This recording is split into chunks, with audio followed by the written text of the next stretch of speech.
Hello and welcome to Car Dealer Live. My name is James Batchelor, and today we are looking back at the used car market in 2021, and we're going to be looking ahead to the retail market in 2022. Joining me to do this is Auto Trader's Chief Operating Officer, Catherine Faiers. Hello, Catherine. Good morning, James. Thank you for having me. It's great to be back. No, it's always a pleasure to have you on the show, Catherine. Now, before we actually look back at the year, I think we need to talk a little bit about what's happening at this present moment in time. The government has announced a lot more restrictions, namely Plan B. There could even be a Plan C by the time we get to Christmas. Have you seen any sort of shift in consumer demand on Auto Trader, or any changes with pricing over the last week in response to these announcements?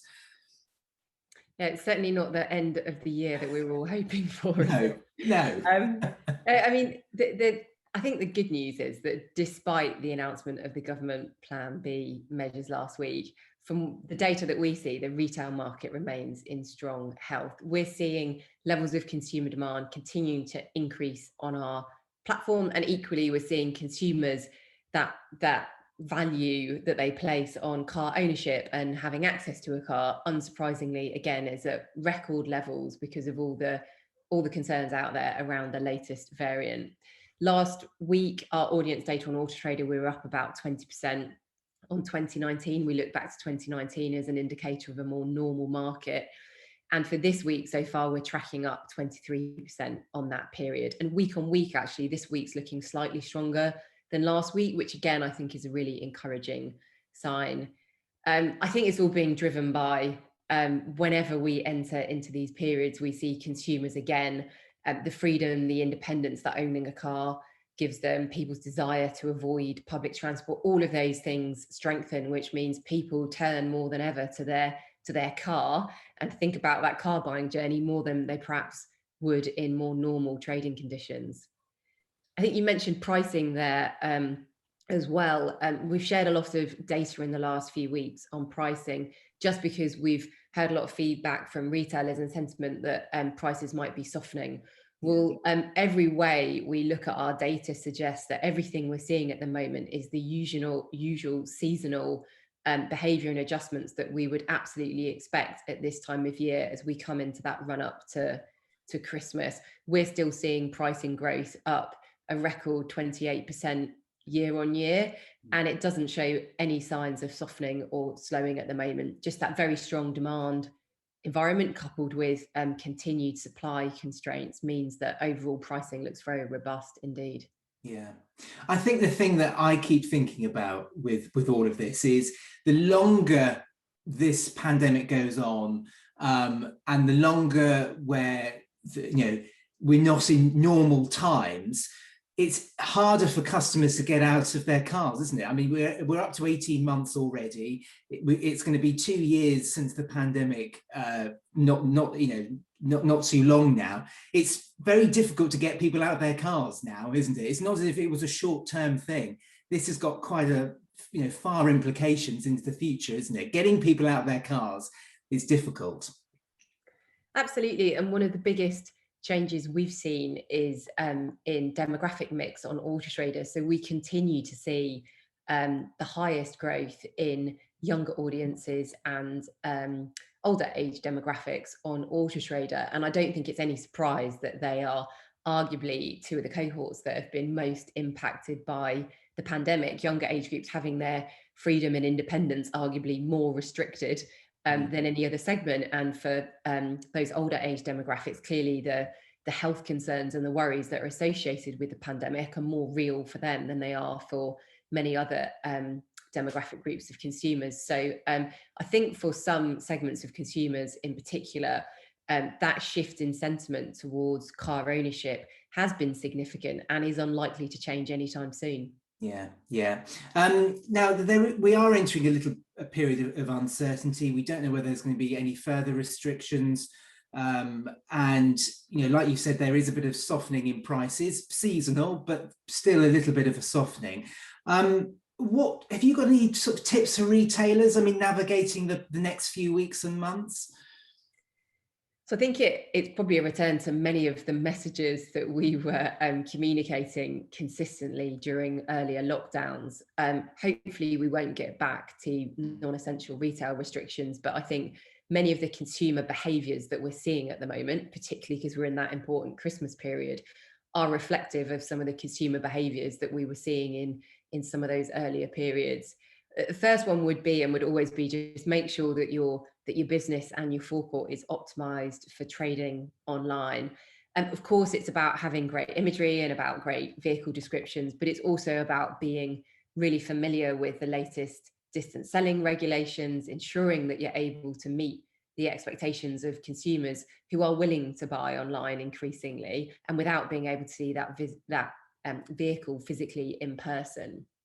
Yeah. It's also about making the best use of the technology that you have, whether it's that real-time retailing that you can get through our Auto Trader Connect product, or simply making sure that you're giving consumers the confidence they need to buy remotely by using click and collect or home delivery capability, and making sure that's visible on your adverts if you are looking to offer those services. Some of the other great examples we saw from retailers previously were the use of live video, walkarounds, live chat, text, just really embracing all those online tools that most retailers have at their fingertips today. I'd also recommend, and again, we've been talking about this a lot when we publish our pricing data, but really making use of the data that is available to keep on top of the market every day. With pricing growth that we're seeing at the moment, repricing forecourts regularly, and more regularly than people ever have before, has been one of the big behaviour changes we've seen from our customer base. And I think more than ever in the coming weeks and months, that will be really important. Also, the data that we share through our market insight tool in Portal, you can get a live view of market health for your region, and also at a national level to give you a sense of how supply and demand is tracking for you. And then finally, I'd say just make sure that all your stock is visible and is advertised online somewhere, because more than ever, if cars aren't online or vehicles aren't visible online, then for most consumers, they're probably not going to be for sale at the moment. Yeah, I think the pricing one is absolutely key, isn't it? Because you and I and people in the trade have been talking about rising used car prices for months. It's been the thing of 2021, hasn't it? But more importantly, consumers are now starting to. It's been hitting the headlines, hasn't it? The used car market, and a lot more people are aware of high prices in the used car market now. So customers are looking for a good deal also as well, aren't they? So dealers keeping on top of their pricing and making sure they're in line with the market has never really been so important, has it? Absolutely. And the good news is on consumers and affordability, I think, is that 2/3 of consumers typically have a car to sell at the same time. So actually, consumers are often being enticed into market in some ways at the moment, because they are very aware, or more aware now, of how much the car on their drive might be worth, and they're looking to not necessarily upgrade, but to have a change, or to get a new or different experience from their next car.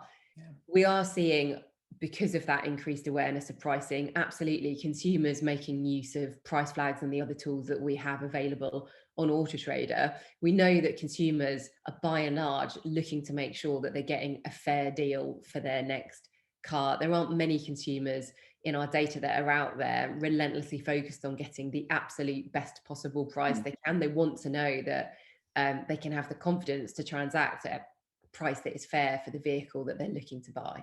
Yeah.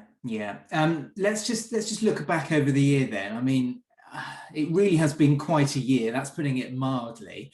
I mean, what are the key takeaways for you this year?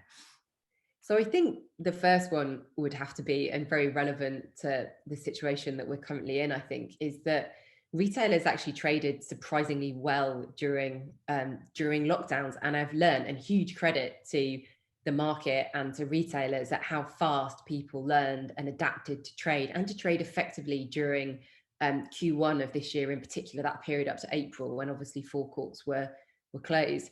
The average sales for UK retailers during that period were down just 16% on 2019, a more typical year. And I think if you'd asked us in 2019, what kind of sales volumes would retailers be able to support and deliver if forecourts weren't widely open for retailing, I don't think anyone would have said, oh, 84% of typical volumes. So I think for the next few weeks and months, wherever they take us, retailers should feel confident and look to very much get on the front foot and take the opportunities that will be there in that current market, whatever that current market and whatever the shape of that current market might be.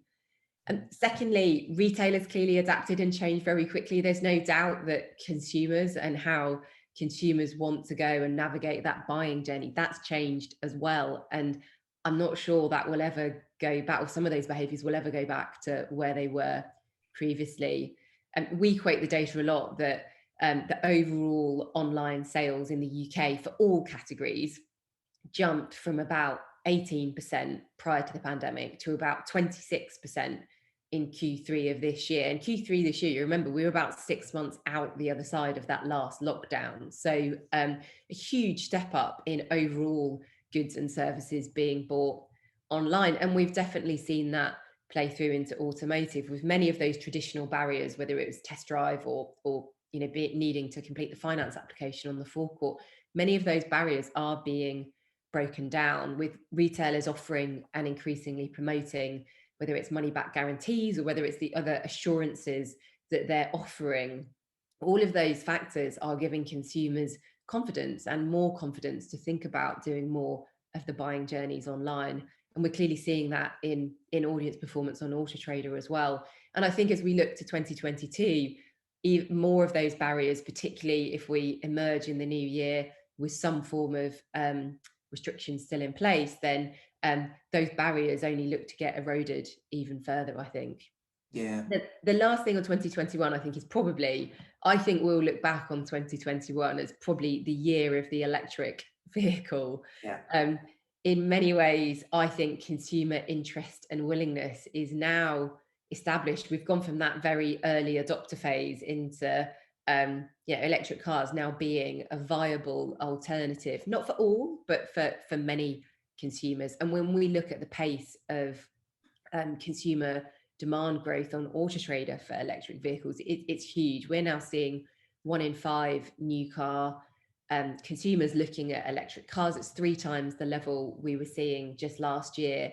And we've now got 4 times the number of models on site. So choice is really growing as well. So obviously still barriers to adoption, affordability, the average price position and range anxiety is still clearly a thing. But actually, when we look at the new launches coming up into the new year, and we look at that growing consumer interest and engagement, I think we believe it's a case of when those barriers get broken down in the coming months and years, rather than if they do. So electric vehicles and electric cars and consumer interest and engagement was definitely one of the other big themes we saw in the year. Yeah, I mean, particularly in the used market, there's still a price disparity, isn't there, with used electrics? But the fact that they've rocketed in terms of consideration, I think you're right. I think this year is a changing year. It's just changed. But anyway, let's look at 2022 then. I mean, how worried are you at the wider macroeconomy, and do you think this is going to affect the automotive market? So I think it's fair to say for now that the macroeconomic backdrop's actually more positive than many of us, or many people probably that know more than me, many economists had forecast for this year. I think when we look to new car performance is obviously very highly correlated to consumer confidence and to unemployment levels. And the latest upgrades from the OBR to the overall GDP forecast in October, they were again positive. So I think overall that backdrop is as encouraging as we could hope for. And the positive growth forecast from the OBR also supported by some of the best labour market data we've ever seen, with unemployment remaining at record all-time lows. I think many of us are seeing that actually in skills gaps and shortages in in our businesses. So there's definitely downsides to that as well. But overall, in terms of economic health, it's definitely a positive factor. Consumer affordability also remains strong. The index that we track when we look at the overall consumer confidence measures, they're all still in strong shape. There's definitely, obviously interest rates went up yesterday. They're still relatively low by historical standards. Consumer savings are still relatively strong given the earlier lockdowns we had. It's definitely the combination of potential inflation risk and interest rates rising, I think, is probably the main area of concern. We actually ran the data through our analyst team to look back at the correlation between inflation and rising inflation and what we saw in the new and used car markets over time. And encouragingly, actually, there's very little correlation between high inflation and a bad new car market. If anything, when we look historically, the years with higher inflation have often been some of the stronger years for new and used car transactions. So inflation is definitely one to watch in terms of affordability, but we're not seeing a direct correlation between rising inflation and what happens in our new and used car markets. No, that's interesting to know. One thing I think we can be certain of is the semiconductor crisis in the new car market is going to continue into 2022. Some say it could start to improve by the summer. Let's see what happens. But what would be your forecasts for the new and used car transactions next year? And also, I mean, just the overall health of the car industry next year? So if we start with new car, so interestingly, if we look at that correlation between unemployment and consumer confidence and then the new car market, we would, subject to no semiconductor issues, we'd be forecasting a new car market of about 2.4 million registrations for next year, which would be an incredibly strong new car market by any historical standards and well ahead of the 1.6 or so million registrations we're expecting in 2021. That said, when we layer in the impact of semiconductors and the feedback we're hearing from brands, from retailers about how that might evolve during 2022, that does lead us to revise our forecast down quite significantly to about somewhere between 1.7 and 2 million registrations for next year. We are still hearing many of the European brands talking about 2023 or potentially into 2024 being, when they see a return to more normal levels of supply. Some of the Asian brands feel a bit more confident and a bit more positive about the outlook for 2022, but we're not seeing there being supply in the market to support the level of consumer demand we're expecting there to be for new cars based on those macro measures that we track. So supply holding back the market next year in new car, which actually should, and I think we have seen this year play through into a strong used car market, because we're going to have a number of consumers missing out or potentially not prepared to wait for their new car to come back into stock, which we think will fuel, again, another pretty robust year of used car transactions. We're expecting somewhere between 7.7 and 8 million used car transactions next year, which would be a good year by historical standards, not one of the stronger years we've seen, but still a very strong market. And actually most of that reduction in used car market from those historical highs is being driven by the lack of short cycle, or the reduction in short cycle business, the cars that are demonstrators or company cars that would have flowed through typically a bit more quickly in used car supply. Yeah. The headline on forecast really dominated by supply trends rather than actually softening in demand. Yes, absolutely. Let's just talk about stock and sourcing trends. I mean, it's probably been the biggest challenge for most retailers this year. I mean, do you expect this to get any easier in 2022? Unfortunately not for retailers looking to source younger vehicles. 2022 will be the third year in a row where we've seen very or relatively low levels of new car transactions by historical standards, and that is going to have an impact through onto vehicle availability. the headline is that by 2024, there'll be a third fewer 3 to 5 year old vehicles than we would have seen in 2019. So there'll be about 2.9 million vehicles in that age cohort, compared to the 4.8 million or so vehicles we had in that age cohort in 2019. And our insight team have done this big mapping exercise back to 1995 and looked at the size of new car registrations in any given year, and then how they flow through to the used car market in subsequent years. So we actually know today what used car market we're going to be experiencing, out for the next 10 years. And the impact of that 1.4 million lost transactions that we've seen during the pandemic of new car registrations that didn't happen, that is going to impact the used car market for many years to come. The growth segments that we see are in that 5-year-old and plus age cohorts, just because they are the pre-pandemic years still of relatively strong new car registration volumes. And we're seeing that in our data on Auto Trader. We're seeing the average franchise retailer is typically on average holding slightly older vehicles than they were in 2019. The same for independent customers as well. So we're seeing that flow through into the sourcing and stocking policies of some of our customers. Finally, Catherine, I think there are some reasons to be positive about next year, aren't there? I mean, what advice would you have for dealers, and how can they set themselves up for success next year?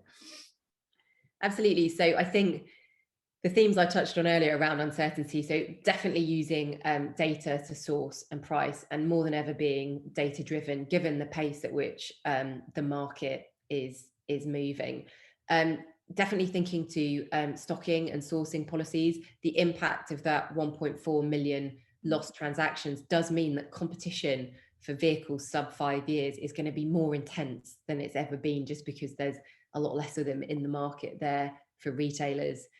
Enabling digital retailing features, I now think, has gone from it's become a must do for all retailers. It's not just about having the best possible online journey. It's about thinking digital first and then making the most of your physical forecourt presence that you have as well. And then I think for franchise customers in particular, electric vehicles, 80% of electric vehicle stock is in the franchise network.